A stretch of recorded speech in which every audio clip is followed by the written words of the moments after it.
So, namaste.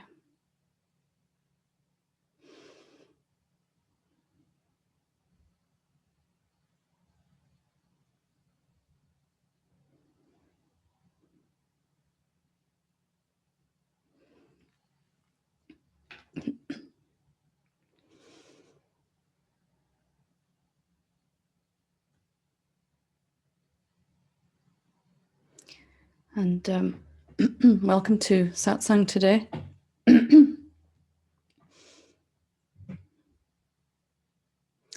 And my intention, my aim when holding Satsang is to try to clarify or simplify or quicken the apparent journey of the self coming to recognize itself. And part of that was particularly confusing to me was this whole issue of surrender. I couldn't understand what it meant, and I couldn't, even when I had a sense of what it was, I had no idea how to go about doing that in practice, because it really is something that can be misunderstood.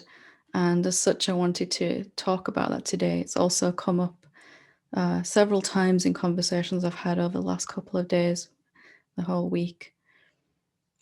So really, what is surrender? What is it? How do we do it? How do we bring it about? And what is the point and the benefit of it? These are things that just weren't clear to me when I was on the pathway myself. I'd heard that it was something, much sought after, but I couldn't seem to make it work. So let's start with a understanding, perhaps, hopefully a clearer understanding of what it is. And if we look at the root of the word surrender, we can get a hint of what it means. It comes from Rondra, which probably goes back further than that. But the root of the word is to give back to, of course, it has the stereotypical meaning. If we're at war with someone, we surrender, I give up. And it kind of is that meaning too. I surrender, I give up, I stop fighting. It kind of has that meaning also in spirituality. But for me, the key was to understand, so quite often the understandings that we're looking for are hidden in the roots of our language. And to give back really rang true to me, because it was clear that I was surrendering something that was never mine in the first place. Not to give, but to give back. So it was indicating that I picked something up that was not original to me as the self, and that the truest surrender perhaps would come from understanding what I had picked up that was nothing to do with me, that I was taking on extra work that wasn't meant for me. So to give back means that there must be something that we can let go of, that once we let go of it, we can feel much more at peace immediately, a deeper sense of contentment and relaxation, and all of that come from this surrender. And what is it that we want to surrender? What is it that we want to give up or give back? And when I really looked at what that was inside my own self, it was this egoic sense of self, the movement that it does to try to get to something. It is always on a journey somewhere, isn't it? At first, when we think we're a separate being, it's on a journey to try to improve itself, improve life. So I, as a separate being, will be constantly trying to be better than I am, so that I feel more worthy, so that I feel safer, feel more empowered, all of those things. And then when the egoic sense of self, again, there's nothing wrong with it at all, but it is on this journey. It is moving through time and space. And perhaps most importantly, it is comparing two things. It works in duality. When we say I, there is this version of I that works in two-ness, and it's always comparing where it thinks we are with where it thinks we would like to be. So if I am thinking of myself as a separate being, I'll be comparing my life right now in this moment to where I would like it to be, and never quite feeling at peace because of that, because I'm always taking some arbitrary point in time and space, my life right now, and comparing it with where I would like to be in the future. Perhaps I'll feel unable to rest in this moment. I feel like there's always further for me to go. I'll never feel complete and whole. There'll always be some itch I can't scratch in that process, in that journeying. And even when we see that we are not a separate being, our ego then can go into overdrive, actually comparing this sense of separateness and the wholeness, the self that we are trying to get to. And just the very fact that it thinks that those two are separate, two things, that there is the version of me that I'm currently identifying with and where I would like to be the self, means that this egoic mechanism, again, there's nothing wrong with it. It works really well to remind you what time you need to be at work and remember your name and all of those things that we need to know as human beings. But if we keep relying on this egoic mechanism to wake up and realize the self, then it's going to be a very long, painful journey that never ends. And I'm trying to get back to the self, or perhaps what motivates a lot of us trying to get away from this egoic sense of self towards something else, then can it ever really resolve? And maybe this is the surrender if we look at it deeply. Maybe the act of surrendering, how do we actually do that? How do we give up the seeking? How do we put the brakes on this egoic mechanism that's never content with where we are? Because it's working on what it thinks is happening in this moment. Ego works on the assumption I'm a separate being, and so is everybody else. Now, all these objects that I see internally of thought and emotion and experience, and externally as physical manifestations, the world, are actually what they seem to be, that they're actually real standalone things. And my thoughts are actual things that have actually arisen out of the self, just like all of this seems to have. How do we give up that idea then, that trying to get somewhere other than where we are, to an imagined future place, or even an imagined place right now that we are sure is going to be better than where we are now?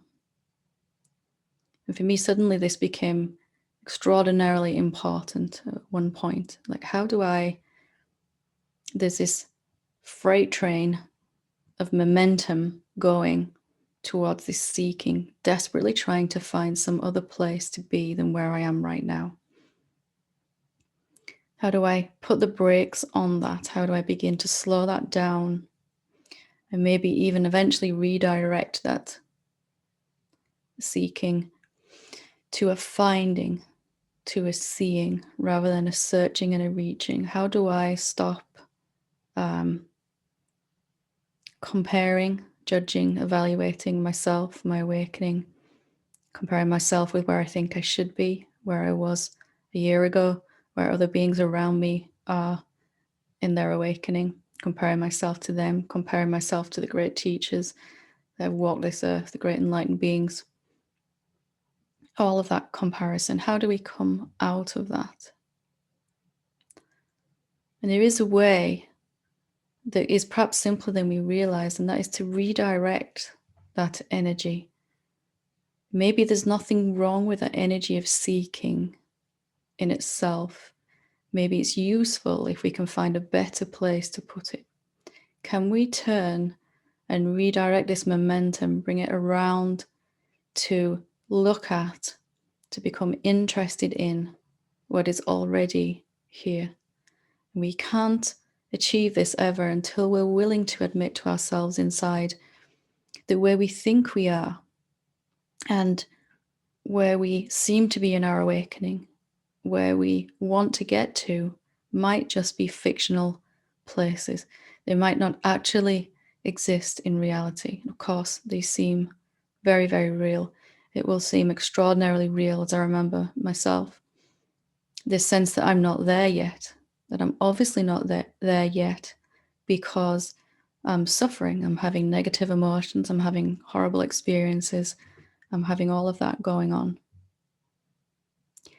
We can allow that to fuel more reaching or more traveling, or we can allow that to fuel our sense that we might not have seen it all already, that the assumptions that we're working off might not be true, that where we think we are in our awakening might not be so at all. And maybe this is the deepest surrender, that our most treasured ideas about ourselves and our awakening. We're willing to question even those. We're willing to question assumptions that have driven and motivated this frantic searching and trying to find.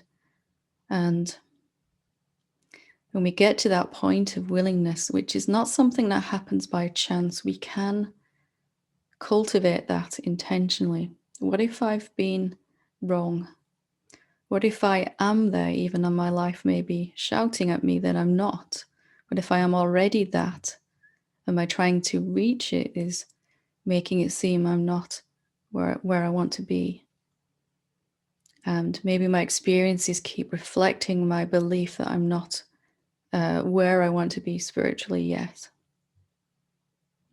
And that willingness to question even these deeply treasured ideas comes up. And that to me is surrender. That's as deep as I ever managed to surrender, is to admit I might have been really, really wrong about a lot of my motivation for trying to improve myself, trying to even realize the self, that has been based upon some sense that I'm not enough already. I'm not already where I'm trying to get to come to an understanding that no matter what my life looks like in this moment, it may not be based on reality.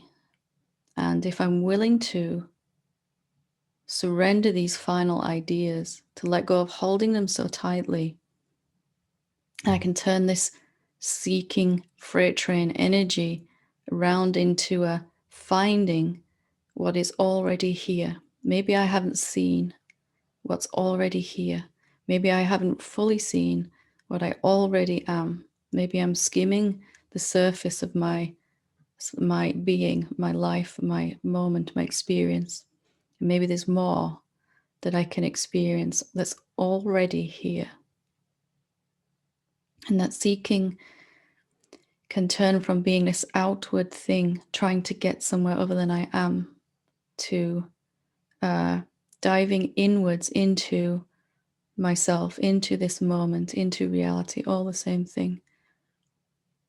That there's nothing wrong inherently with that drive, but where that drive is taking us is perhaps the most important thing.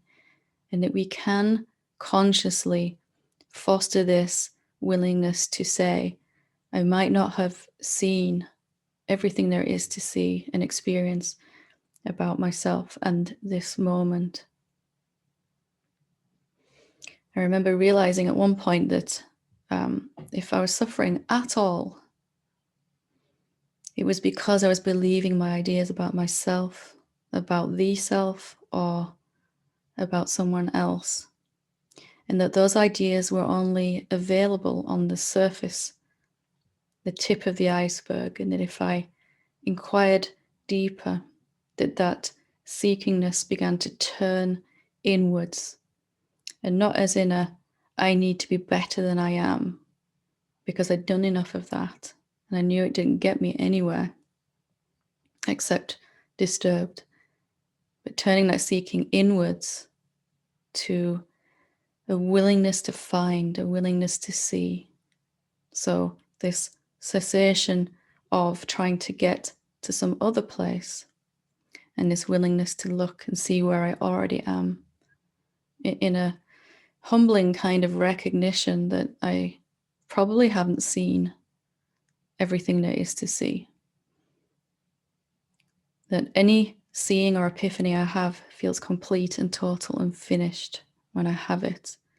That any insight or a moment of clarity feels like the end of seeing, that it feels complete. And yet, if we really are infinite in our nature, then there can be an infinite number of seeings that we can have. And that you can never get to the end of that seeing of what you really, really are. You are it already, but we can always see it clearer. And in that, paradoxically, there is a deep, deep rest. There's nothing I can do to get away from being the self. I've never actually managed to pull that off, to be a separate being. No matter how vivid my imagination was as the infinite being, I never was separate. And that really means there is nobody other than me. And there is nothing else that can hurt me. And that all of that has been a very convincing illusion while I gave my agreement to it as the infinite self, infinite power. Anything that I look at, I will experience as real. And if I believe I am a separate being and that I'm living in a world full of other beings, that will seem extraordinarily real for a very long time. So much so that I won't even think to question it until it becomes so small and constricted. And that agreeing with the illusion is perhaps still going on for us, but in a different way, in this idea that we have seen all there is to see in this moment, that there is nothing else about this moment that we're all experiencing right now, that that what we're experiencing about it, of it, is the fullness of it. No matter how good we feel or how open we are, we can always see clearer for the joy of it, for the fun of it, for the recognition of it. So I came to this understanding and kind of felt my way through it of what surrender is. Can I give back this traveling? Can I give back this searching and begin to use that energy to find, to see, to open, to become more curious? Curiosity is the opposite of seeking. Seeking is based on the idea that I'm not where I want to be. Curiosity is a willingness to see clearly where I already am, and a willingness to be surprised by what we find, that we might just find the Buddha right where we're sitting, that we might find that there really isn't anything left for us to do, that there really isn't any journey that can happen that can make us more ourselves than we already are. That we can make all kinds of experiences appear, good, bad, and ugly, as the self, when we believe in certain ideas, thoughts, that power takes the shape of that idea and we experience it as very, very real. But that none of those have been ultimately real. That we are already right where we have always been, and that nothing has ever really occurred to us as the self. That the infinite being is dreaming itself to be split into infinite parts, and then dreaming itself trying to come back to wholeness. But that is also the last part of the journey, and it fuels this seeking, seeking, seeking. So how do we surrender? How do we do that? How do we turn inwards? And it's really, for me, this willingness, if there's one word that really resonated for me, it was a willingness to look again, to look continuously, not in a hard work way, but to never reach a final conclusion that I know what I am, and I know what all this is, and I know what the self is.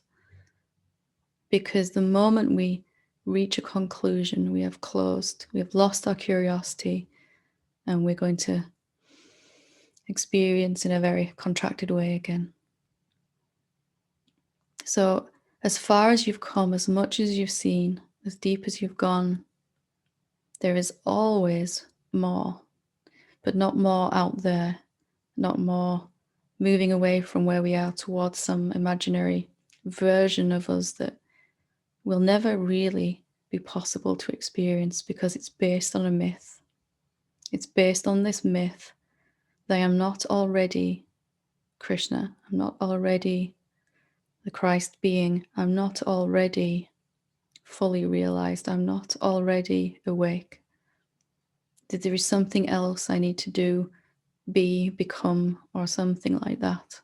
Realize there's something else I have to understand before I'm there. But those very ideas create that experience over and over again. The only way out of it then is this mechanism, stopping the seeking and starting to find. And a willingness to stay with this sense that all I need to do is see clearer and see clearer, and that there isn't anything fundamentally wrong with me. I never was a separate being. However much we've realized that is enough. We can allow that to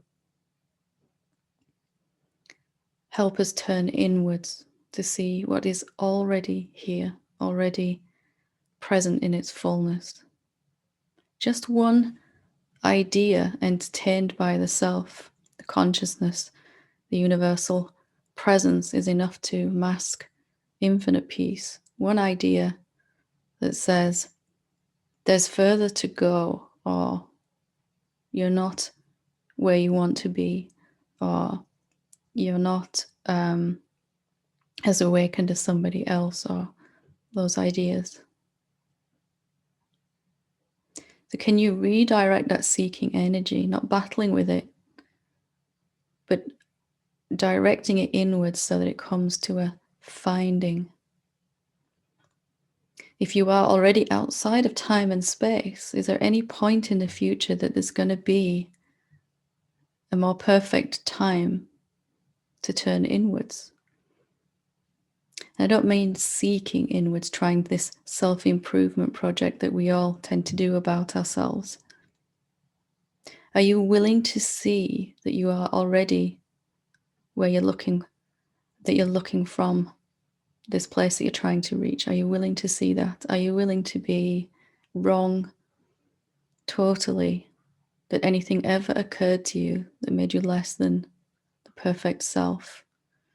Are you willing to be wrong in this idea that there is anything other than the perfect self that you already are?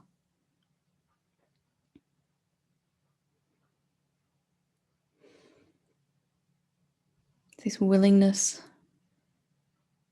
to let go of these last few assumptions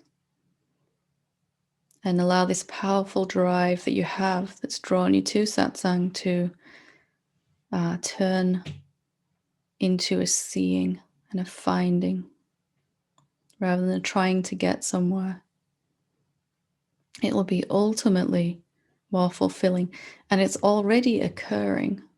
Surrender is already happening, otherwise you wouldn't be hearing these words. You would not be drawn to a direct path like this if it wasn't already occurring. We're just consciously working with what's already occurring. What can you give back today, now, that is not original to you? Recognizing that in doing so, that your mind and your body and your life are going to begin to take the shape of what you wanted anyway. And your awakening is going to begin to take that shape of what you wanted it to be anyway. There is nothing wrong with admitting that you are already that. If you want, admit it to yourself How can your life reflect it back to you? And it makes no difference how long we withhold telling ourselves, realizing that I must be where I'm looking. Where I'm looking from is must be already, even though it really seems like it's not, where I'm trying to get to. However long we wait to admit that to ourselves and become deeply, intensely, passionately curious about that. Could that be true? What's that like if it's true already? What does that mean for me if it's true already? Willing to let go of our familiar reference points in time and duality. Whether it takes us a second and we let go of it right now and we admit the truth inside our own heart, or whether it takes another 10 years or 100 years or 1,000 years, it's never going to be more true already that you are where you're trying to get to. And that has always been. And sometimes we need to start with that admission inside our own heart. What happens if I start from the recognition? Even if it's only intellectually right now, what happens if I start from there? What happens if it's only on the level of thought? I must be where I'm trying to get to and what I'm trying to become. It must be possible for me to live like that, as that, right now. And this willingness to discard any other suggestion otherwise, for me, that is surrender. It puts the brakes on that mechanism that's desperately seeking. And it is perhaps the easiest way to get out of our own way and allow what is already right here to begin to manifest in a much more obvious way.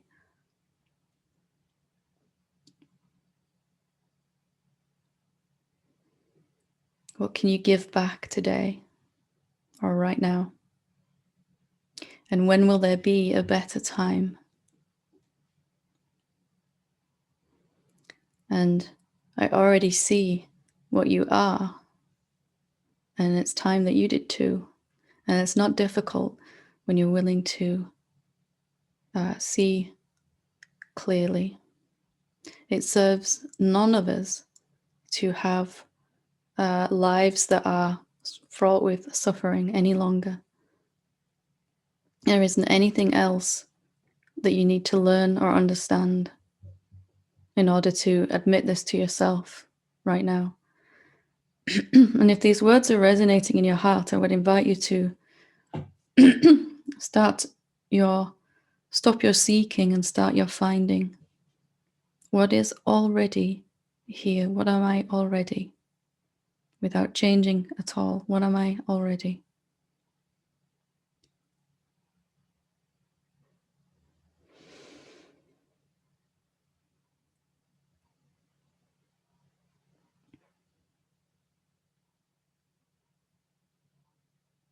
Whether you admit it today or 10 years from now, it's never going to be different. Okay, so if anyone would like to share or to ask a question, I'd invite you to raise your hand.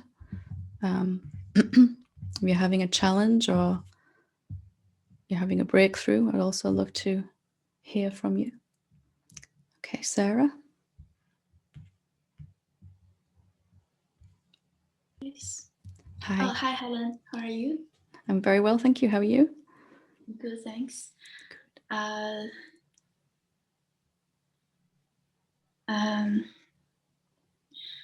I think I heard about what you said. You said before as well, like there's no others, there's no other people. And I've been doing some meditation and I also have some personal experience where I get it like take this person apart. I am the thing that actually include everything before I before I became a person. When I had that experience, there's no others. It was very clear. But when I'm in some meditation states, like how I feel it's just like pure existence. This is just my word. But still, when I become a person, there are others. So I think in terms of the relationship between this individual person and the world, I kind of like, I get clarity, like they equal or you are the world. But when I become the individual person with others, the relationship between me and others, I still struggle like every now and then and get lost in there. It's very common. And nothing is going wrong. You know, I have to say that it's very common. First, we'll have a seeing inside somehow that there isn't any others. Is, you know, I'm not separate, and therefore nobody else can be either. You know, I realize my everywhereness, and then the self that you are is going to want to experience that in your relationships, in your everyday life. So it will become more obvious, let's just say, where we're still acting as a separate being. In particular relationships, certain beings seem to give us that sense of being separate, don't we? We slip back into that again. And that's really only where life is asking us to really look at. For me, it really helped. Okay, I've seen in a very general way that there isn't any others at all, that I've been imagining this whole thing. And then this other being is standing in front of me and I'm feeling a deep sense of suffering because of something that's happening. So can I question in that moment, are they really separate to me? Or is this really a separate being? Or a question that really helped me was, are there really two of us in this relationship? You know, whether it was romantic relationship or family or work thing or whatever relationship it was.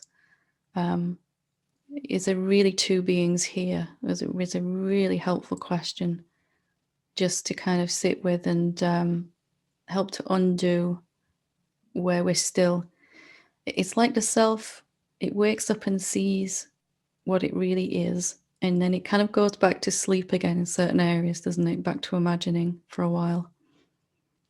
And it is absolutely okay and it's very normal. It's just looking at which particular beings and relationships bring back this sense of being a separate being for you.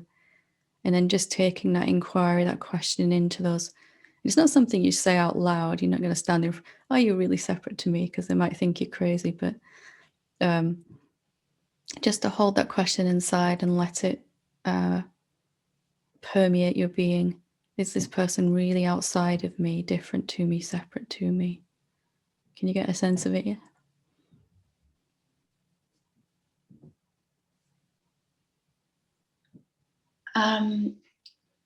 I believe I still have plenty of work to do. Just take it one person at a time. If there's a particular being that interacts with you that you find very challenging to stay in that knowing, that clear knowing, just start with that, because don't give yourself too much work to do. Every time we see that another being is not separate to us, it's undoing this tendency, the root of it, which is our tendency to imagine. There's really only one thing going on here, and that is a tendency to imagine there's something other than me. And every time we question it, we're attacking this root of illusion. All I've done is to question that consistently until it stopped popping up. So thank you. just don't tell yourself that you are very, very far away from that. You've got a lot of work to do. It is really, because that, that will make you feel bad, but in this moment, the only choice we have is whether I'm seeing from separation or not. And that's really a simple choice that we can always, it made it much simpler for me when I looked at it that way. It might say, oh my goodness, your whole life, you see everyone as separate. How are you going to figure all this out and come out of it? And, it made this whole long list of things I had to do. But really, all we can control is where we're looking from in this moment. If you just let that be your simple compass, it'll guide your day. You can go through your day like that. Where am I looking from my imagination or from reality right now? Hope that helps.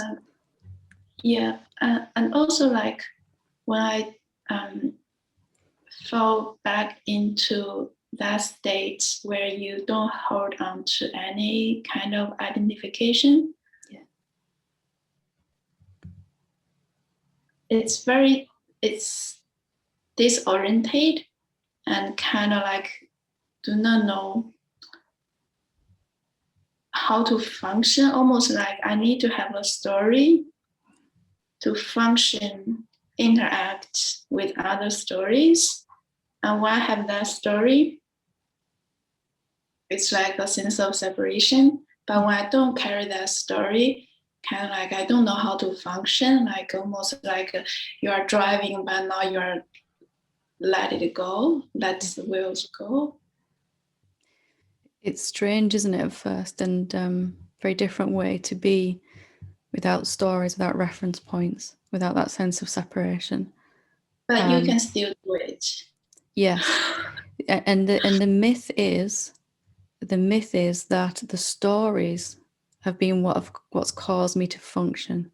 So mine says, okay, if I let go of all my stories, all my reference points as a separate being, I'll just be sat here and I won't want to do anything or go anywhere, or I won't remember what time it is.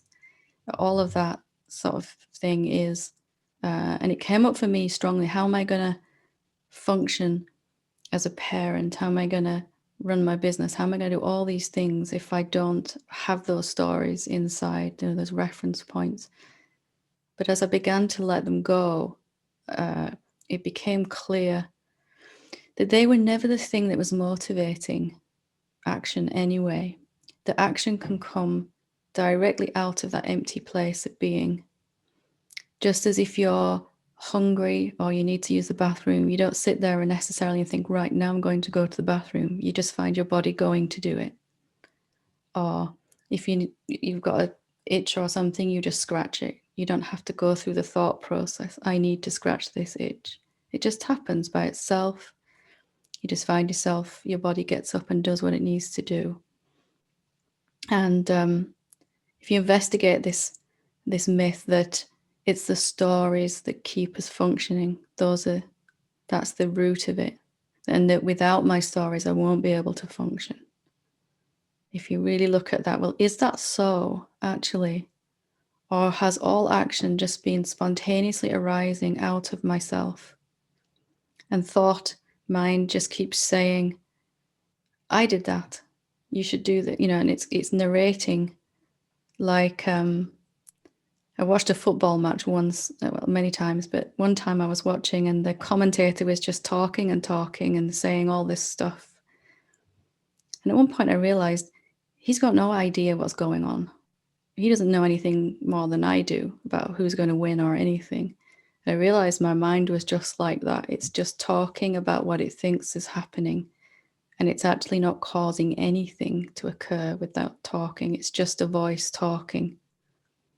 And that my actions are always coming out of the emptiness, even when I thought they weren't, even when I thought I was choosing what to do as a separate being. It helps us then to relax into letting go of those reference points or stories. And I actually found the opposite was true. I'm a better parent. I get so much more done. I'm happier, I'm freer, I've got more time, energy, everything works better without the stories in the way. It's the direct opposite, in fact, of what mind is saying. Not that thought is wrong, but what's possible to manifest from that quiet openness of being is much better experience than what will come through our thoughts. Thank you. Just investigate this idea that it's the my ideas that are motivating action, because it's really not so. And then you'll relax into letting go of them more. What if everything is just happening anyway, despite and around and underneath our mind thinking it knows what it's doing? Lovely. Wonderful. Does that help you? Yes, I think in terms of like interpersonal relationship, it's also kind of like, because my ego, like I've been on this journey, and I do feel become more like a giver, and then like giving is it happens naturally, and then it makes me become a bit judgmental when I see so-called other people. They still getting everything is rotated with the individual self, and then I become like probably like expectation why you cannot be like this. It's my It's only where we want to help people, isn't it? Usually where we still hold on to some separateness because we want to help others, and it will fall away as you kind of investigate the ideas behind it. It will just, you'll find yourself just relaxing into it more and more. You can probably already feel that occurring. It's just a few areas of our life where it's a little sticky. Yeah. Okay. Good. Lovely to talk to you. Take care. Okay. Would anyone else like to ask a question? I think I saw Pat's hand up.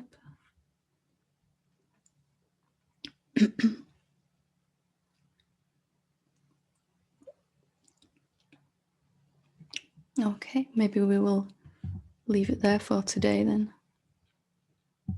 Lovely. Okay, so thank you very much for joining me. Namaste.